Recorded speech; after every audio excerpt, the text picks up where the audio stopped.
Do you know why the bicycle couldn't stand up by itself? Because it was too tired. And let me tell you, it's the same with dating. If you're too tired trying to impress her, you're doing it wrong. That's right, folks. We're diving into the deep end of the dating pool today, and we're talking about high-value men and how they communicate with women in a way that, well, let's just say it shakes things up a bit. No, I'm not talking about being rude or disrespectful. I'm talking about holding your own, maintaining your self-worth, and not bending over backward in an attempt to win her over. Now, I know what you're thinking. But isn't that what we're supposed to do? Aren't we supposed to try and impress the lady? Well, yes and no. You see, there's a fine line between impressing someone and losing yourself in the process. Let me put it this way. If you're a steak, why are you trying to taste like chicken? You see, the high-value man, he's the steak. He knows his worth, he's confident in his flavor, and he's not going to change himself just to please someone else's palate. And that, my friends, is the essence of our discussion today. So if you've been feeling like that too-tired bicycle, constantly trying to balance and impress, it's time to rethink your approach. It's time to step up, reclaim your worth, and start communicating like the high-value man you are. Remember that joke about the bicycle? It was too tired because it was always trying to balance, always trying to stand up straight. But what if it didn't have to? What if, instead of trying so hard to be something it's not, it just embraced its two-wheeled nature? Isn't that a thought? To just be yourself, to be confident in your worth, and not to let anyone, not even a potential date, make you feel like you're less than you are. That's the high-value man's way. And that's what we're going to explore in this video. So let's not be like the too-tired bicycle, shall we? Remember when I was just a mere lad, stumbling over my words, trying to impress every woman I met? Well, that was before I discovered the high-value man approach. Let me tell you a tale of transformation. Once upon a time I was that guy, the one who'd trip over his own shadow trying to make a woman laugh. I was a jester, a dancing fool, a mere puppet in the game of love. But then, something changed. I stumbled upon the concept of the high-value man. This wasn't about being rich or handsome or having rock-hard abs. No, it was about something much more profound. It was about self-worth, respect, and a kind of confidence that doesn't come from a bottle of cologne or a designer suit. I began to change my mindset. Instead of trying to impress women, I started focusing on impressing myself. I stopped seeking validation from others and began to validate myself.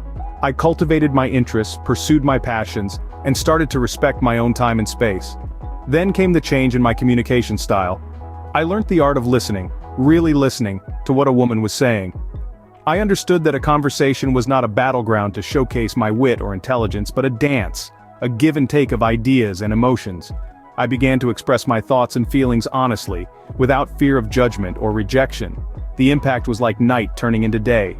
Women started responding differently. They seemed more interested, more engaged. I was no longer the jester, but the king of my own story. My relationships with women improved drastically. There was more respect, more authenticity. I was no longer a puppet in the game of love, but a player, a high-value man who understood his worth and wasn't afraid to show it.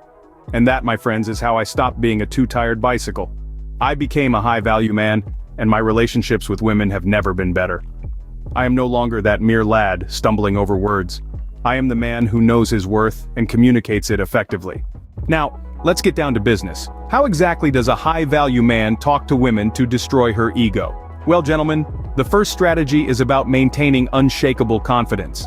When a high-value man talks to a woman, he does so with an air of unwavering assurance. He knows his worth and doesn't let anything or anyone shake that belief. He's not afraid to express his opinions, even if they differ from hers, and this assertiveness can be an ego check in itself. Secondly, he doesn't seek validation. A high-value man doesn't need a woman's approval to feel good about himself. He doesn't hang on her every word, or let her reactions dictate his mood. He knows that his value is not determined by someone else's opinion of him. This can be quite disarming for a woman who's used to men vying for her approval. A high-value man also shows genuine interest in the woman as a person, not just as a potential date. He wants to know who she is, what she values, what drives her. He's not just trying to impress her or win her over, he's genuinely interested in getting to know her. This can be quite refreshing for a woman who's used to men trying to woo her with superficial compliments or extravagant gestures. Now you might be thinking, aren't these strategies all about making the woman feel good? How does this destroy her ego? Well, that's where you're mistaken, my friend. These strategies aren't about destroying her ego. They're about communicating your value in a way that doesn't diminish hers. When a high-value man talks to a woman, he's not trying to tear her down. He's trying to elevate himself. And in doing so, he forces her to see him as an equal, not as someone who's beneath her. This can be quite a shock to a woman's ego, especially if she's used to men putting her on a pedestal. Remember, gents, it's not about destroying her ego, but about communicating your own value without diminishing hers. So how did I apply these strategies in real life? Let's dive into another story from my dating adventures. Picture this: a hip downtown bar buzzing with energy. There's a woman sitting at the bar, radiating confidence. I walk up to her, my swagger on full display. Now remember, the high-value man doesn't just walk up to a woman. No, he strolls, he saunters, he moves like he owns the place. And that's exactly what I did. I start the conversation by complimenting her. Not on her looks though, that's too predictable. Instead, I compliment her on her choice of drink. It's a subtle way of showing that I pay attention to details. It's also a less direct approach which keeps her guessing and intrigued. Next, I employ strategy number 2, the push and pull. I tease her about her taste in music, not to insult her, but to create a playful tension. I then follow it up with a compliment to keep her off balance. It's all about creating a dynamic conversation, one that keeps her engaged and interested. Then comes strategy number 3, demonstrating value. I casually drop into conversation that I've just come back from a trip to Japan. I don't make a big deal out of it, but it subtly communicates that I lead an interesting life. It's not about bragging, it's about showing her that I have a life outside of this interaction. Finally, strategy number 4, leaving her wanting more. As much as I'm enjoying the conversation, I excuse myself after a while. I tell her I have an early morning. It's not about playing hard to get. It's about showing her that I have commitments and priorities outside of her. In the end, the conversation was a success. Not because I got her number, well, I did, but that's not the point. The point is, I was able to apply the strategies we've discussed effectively. I was able to navigate the conversation in a way that kept her engaged, intrigued, and wanting more. And there you have it, a real-life example of the high-value man in action. So, what can we learn from all these tales and tips? Well, it's quite simple, really. We've embarked on a journey today.